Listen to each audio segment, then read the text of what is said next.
asseoir. Merci Seigneur. C'est un moment, un jour particulier. Nous sommes reconnaissants à Dieu pour notre première réunion ici à Chambéry de l'Église des disciples du Seigneur Jésus-Christ qui se tient ici dans la maison à Chambéry.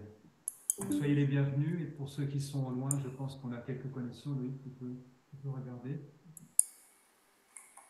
si on a besoin de...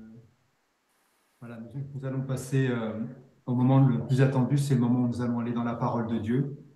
Mais comme nous avons l'habitude de le faire, nous allons remettre toutes ces choses tout d'abord entre les mains de Dieu. Puisque ce n'est pas par nous-mêmes que nous sommes arrivés ici, ce n'est pas par nous-mêmes que nous sommes ce que nous sommes, c'est par la grâce de Dieu que nous sommes ce que nous sommes. Et sa grâce envers nous n'a pas été vaine. Si nous pouvions comprendre et savoir ce que Dieu a dû faire, ce que son Fils Jésus-Christ a dû faire pour que nous puissions aujourd'hui nous rassembler, nous réunir autour de sa parole, je crois que cela dépasse même l'intelligence humaine. Dieu nous a gardés depuis le ventre de nos mamans, depuis le sein de notre mère, depuis notre naissance. Dieu savait. Il savait qu'un jour, nous nous rencontrerions. Il le savait. Nous ne savions pas, il y a de cela 3 mois, il y a de cela 6 mois, je le disais ce matin. Nous ne savions pas, nous étions chacun isolés, nous avions ce besoin de communier ensemble, mais Dieu nous a fait cette grâce. Et sa volonté est en train de s'accomplir. Nous sommes reconnaissants à Dieu pour le lancement de cette Église, pour ce que Dieu nous a d'ores et déjà réservé. Donc nous allons le remercier et ensuite nous irons dans la parole de Dieu afin d'y trouver un encouragement et nous verrons un enseignement extrêmement important pour nous en tant qu'Église, puisque nous allons démarrer notre grande aventure avec le Seigneur dans cette Église à Chambéry. Et cet enseignement, je pense, est primordial et fondamental. Vous le verrez, vous comprendrez pourquoi quand je vous donnerai le thème de cet enseignement. Mais tout d'abord, j'aimerais que nous puissions aller nous allions ensemble à Dieu pour lui remettre toutes choses entre ses mains. Éternel, notre Dieu, Père, nous te sommes reconnaissants, Seigneur. Comment ne pas l'être, Père, au regard de ce que tu as fait pour nous en Jésus-Christ? Tu es le Dieu Tout-Puissant, tu es le Dieu d'Abraham, d'Isaac et de Jacob. Et nous n'étions pas dignes d'entrer en ta présence, Seigneur. Nous étions étrangers. Nous étions étrangers. Nous étions sans Dieu, sans espérance, sans Christ dans le monde. Mais tu nous as fait la grâce, Seigneur, de devenir tes enfants par la foi en ton Fils Jésus-Christ. Alors Seigneur, nous voulons te rendre grâce parce que chaque jour est un jour de grâce. Et aujourd'hui, Seigneur, tu nous as fait la grâce de pouvoir nous retrouver ensemble, de pouvoir communier ensemble, de pouvoir, Père, aller à toi, afin que, Père, tu puisses nous parler et nous montrer la direction alors que nous marchons sur cette terre au milieu de cette génération perverse et corrompue, Seigneur. Mais nous voulons marquer la différence, nous voulons marquer la différence en marchant avec fidélité, en marchant dans tes voies et en agissant, en vivant selon ta parole. Alors Seigneur, merci. Merci pour nos cœurs que tu disposes afin que nous puissions recevoir cette parole et qu'elle puisse tomber sur une terre fertile, qu'elle puisse produire du fruit, Seigneur, et que nous puissions la mettre en pratique, la traduire en acte, Seigneur, que nous puissions la considérer et la garder précieusement parce qu'elle est ta parole, elle est la vérité. Seigneur, merci pour ces moments, merci pour chacun d'entre nous. Tu as béni notre départ comme notre arrivée, Seigneur. Tu as été à nos côtés, tu nous as accompagnés. Et voici le moment où, Père, nous allons nous plonger dans les Écritures. Alors je te rends grâce, Seigneur, parce que ce n'est pas par notre propre capacité. C'est toi qui es notre capacité, Seigneur. Nous te remercions pour ce message, pour chaque mot qui va contribuer, Seigneur, à l'édification du corps du Christ que nous sommes. Merci, Père, pour cet enseignement. Merci pour nos cœurs qui vont le recevoir. Merci pour nos frères, nos sœurs qui sont au loin et qui suivent cette réunion, Père, au travers de cette réunion Zoom. Merci, Père, de les bénir aussi, de les garder, de les protéger. Nous te remercions, Seigneur. Et nous te remercions parce que tout au long de cette semaine, tu as pris soin de nous. Tu as pourvu à nos besoins, tu nous as gardés, tu nous as préservés, souffle de vie, Seigneur. Et aujourd'hui, nous pouvons nous présenter devant toi d'un même cœur, d'une même pensée, afin de communier, Père, et de nous tourner vers toi, parce que nous savons que, Père, tu es la source de la vie. Tu es le prince de notre salut. Et c'est au nom de Jésus-Christ, Seigneur, que nous te prions et que nous te rendons grâce pour ces instants, que nous remettons entre tes mains, parce que, Père, c'était là ton plan, c'était là ta volonté qui s'accomplit. Et nous te sommes reconnaissants. Merci, Père, nous te rendons grâce au nom puissant et inégalable de ton Fils, notre Seigneur Jésus-Christ. Amen. Amen. Amen. Amen. Amen. Donc j'aimerais que ceux qui sont à distance puissent aussi couper leur micro, qu'il n'y ait pas d'interférence, qu'on puisse vraiment. Est-ce que vous nous entendez bien de l'autre côté? Est-ce que tu peux contrôler? Oui, si. Alors c'est une première, donc on va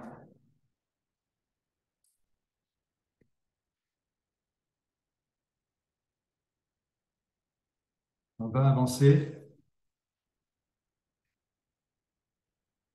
Et merci à Dieu pour la connexion, merci à Dieu pour la présence de notre frère Loïc, qui voilà, est arrivé au moment favorable. Et voilà, c'est ce que je disais tout à l'heure, le corps du Christ est complémentaire. Nous avons chacun un rôle à jouer, chacune un rôle à jouer.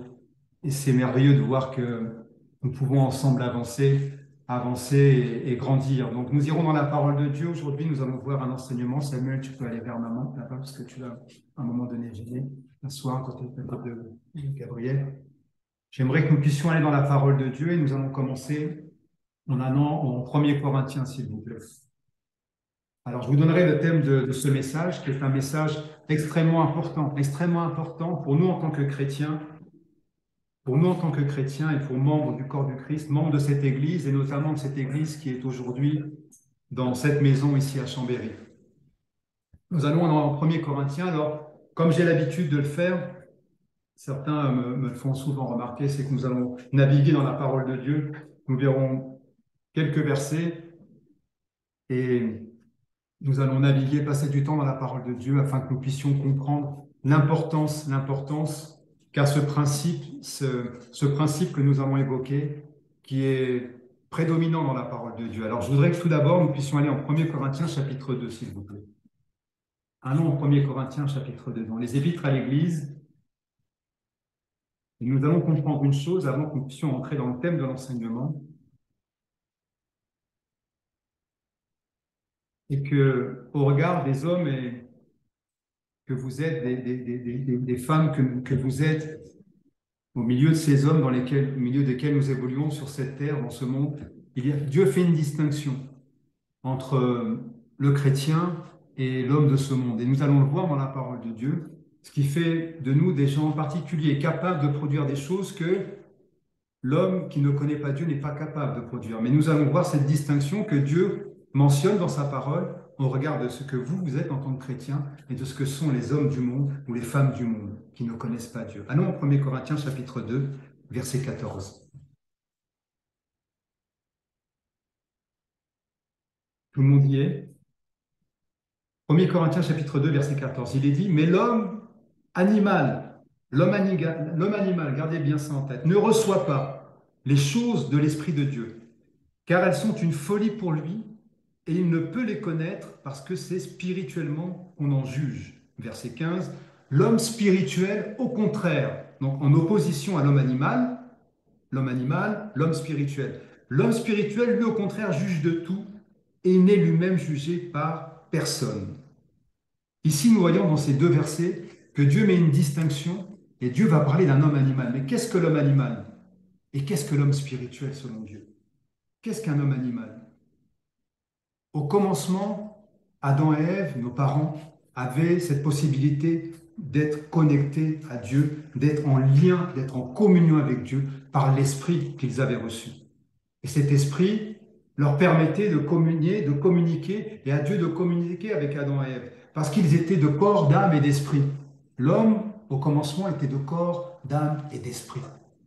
Et vous savez ce qu'il s'est passé?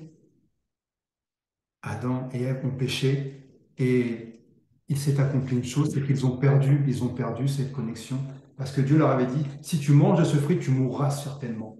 Mais Dieu ne parlait pas de la mort physique puisque vous voyez bien qu'Adam et Ève ont eu une descendance, ils ont peuplé la terre et que nous sommes nous-mêmes des descendants d'Adam et Ève. Mais ils avaient perdu cette connexion, cet esprit qu'ils avaient, cette capacité de communiquer avec Dieu et d'être en relation permanente avec Dieu. Et l'homme animal, l'homme qui ne connaît pas Dieu, l'homme qui n'est pas encore réconcilié avec Dieu, l'homme qui n'est pas né de nouveau, qui n'a pas accepté le Seigneur, qui ne s'est pas repenti, qui ne s'est pas converti, est considéré par Dieu comme un homme animal. Et dans la version de la Bible du Semeur, je vais vous lire la version dans la Bible du Semeur, nous irons parfois dans la Bible du Semeur, parce que parfois, la traduction Semeur est un peu plus parlante. La traduction Semeur parle de l'homme animal comme étant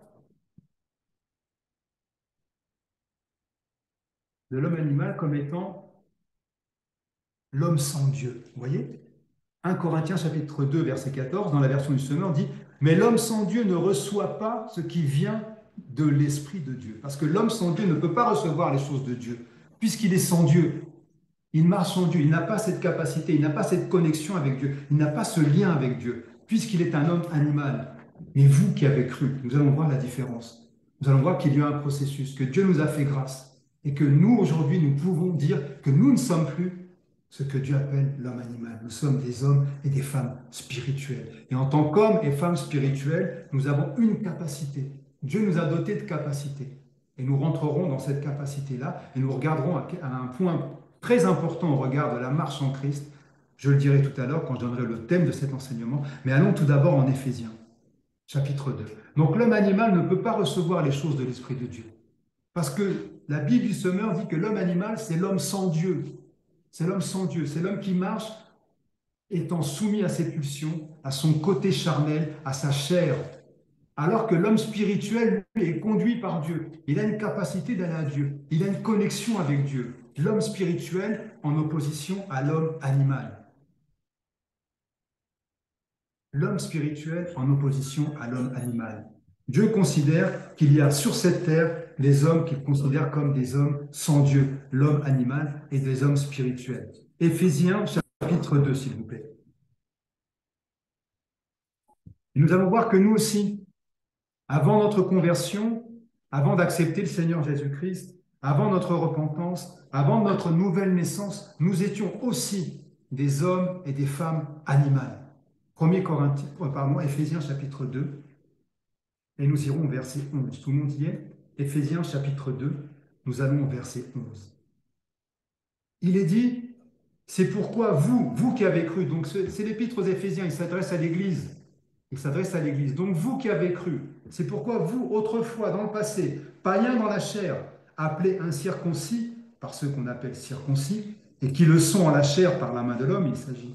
Voilà. Souvenez-vous, verset 12, que vous étiez, donc c'est au passé, en ce temps-là, sans Christ. Vous étiez privés du droit de cité en Israël, vous étiez étrangers aux alliances de la promesse, sans espérance et sans Dieu dans le monde.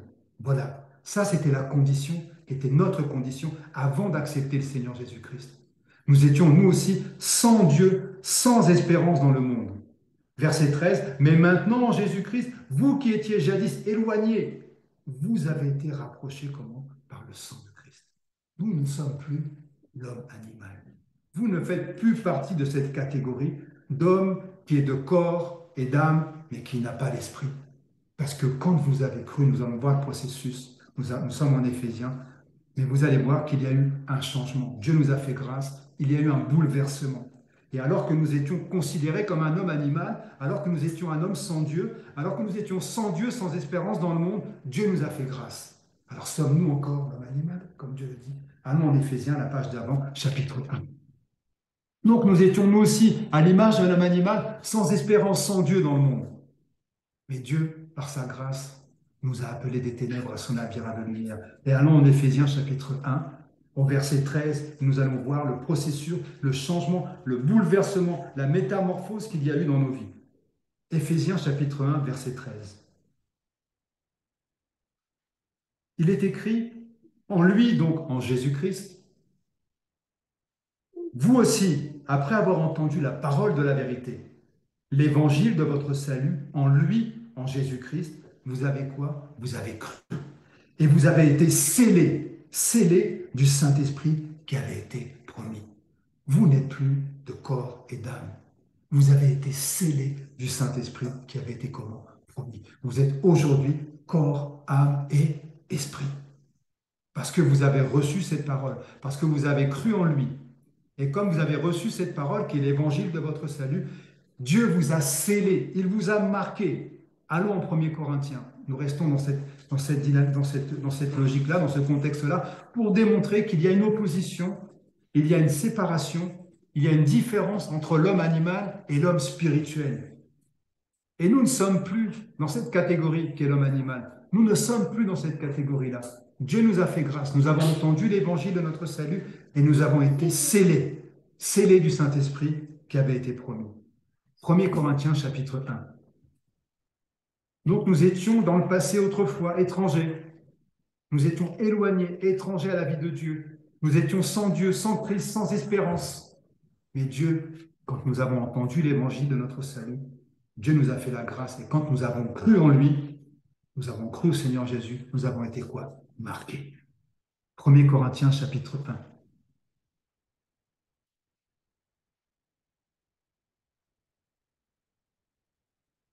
C'est 2 Corinthiens. Et peut-être dans mes notes.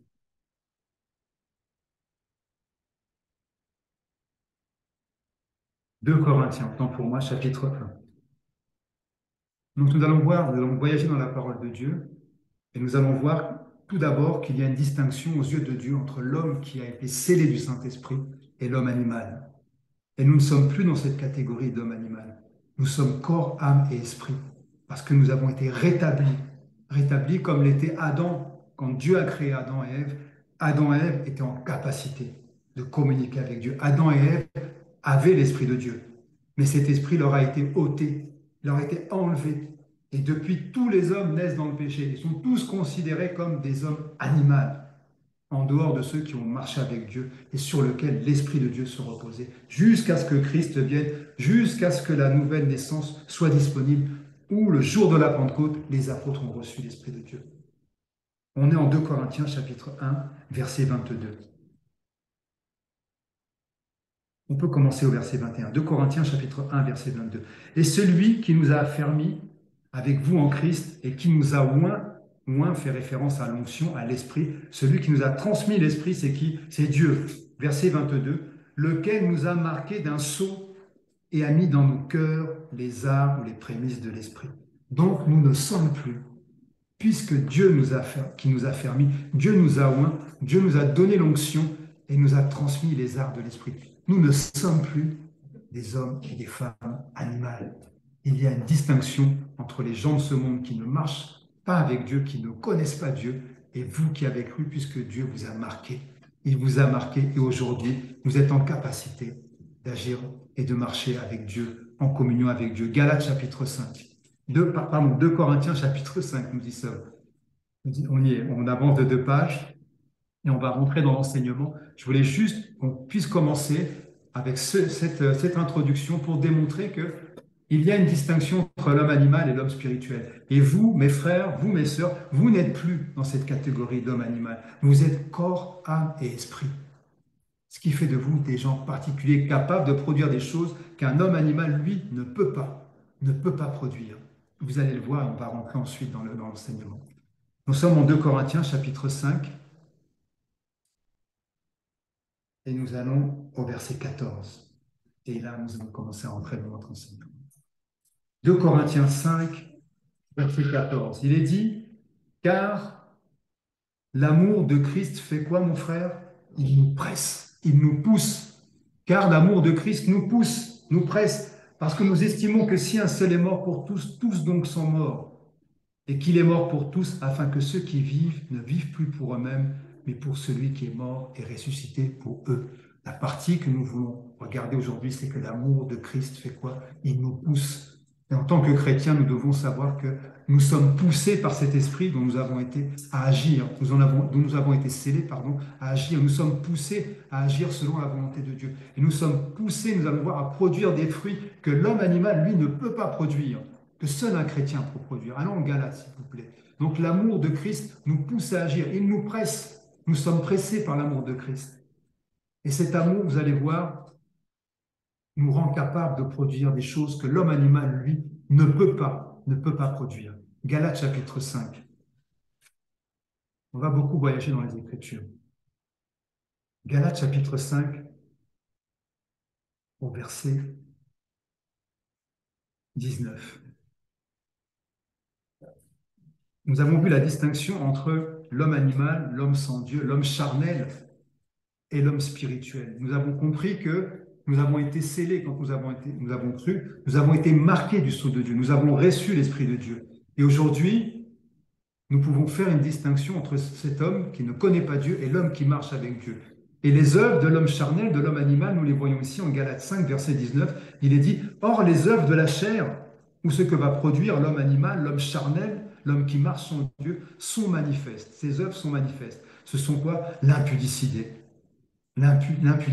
l'immoralité sexuelle, l'impureté, la dissolution, l'idolâtrie, la magie, les inimitiés, les querelles, les jalousies, les animosités, les disputes, les divisions, les sectes, l'envie, l'ivrognerie, les excès de table et les choses semblables. Je vous dis d'avance, comme je l'ai déjà dit, que ceux qui commettent de telles choses n'hériteront point le royaume de Dieu. Ici, nous voyons, dans ces 3 versets que nous venons lire, les œuvres de l'homme animal, de l'homme charnel, les œuvres de la chair.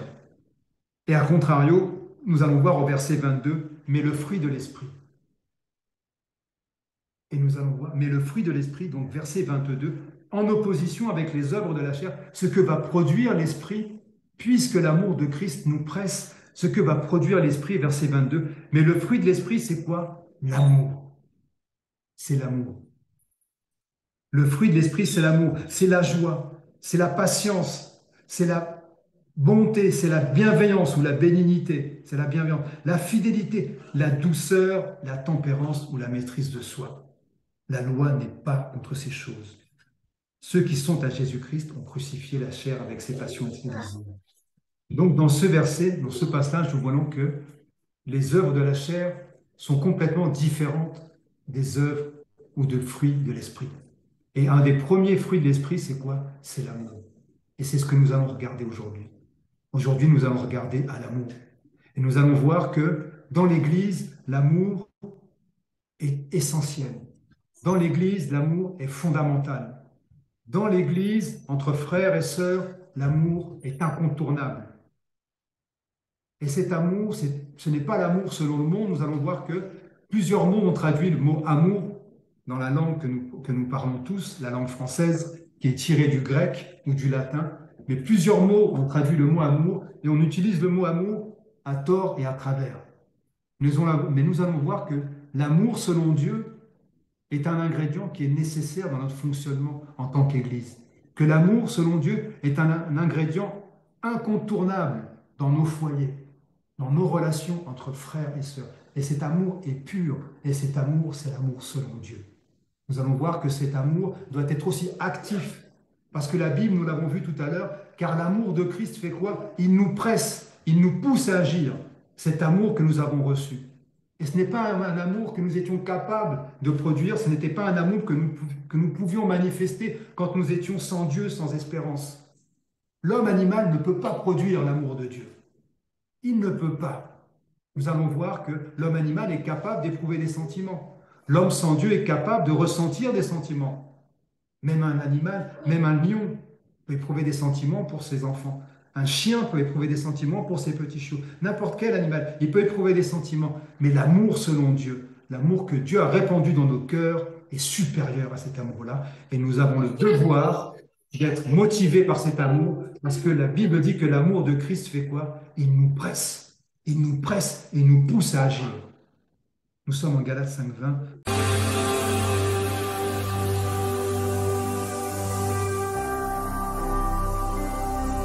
Jésus-Christ TV, vous connaîtrez la vérité et la vérité vous affranchira.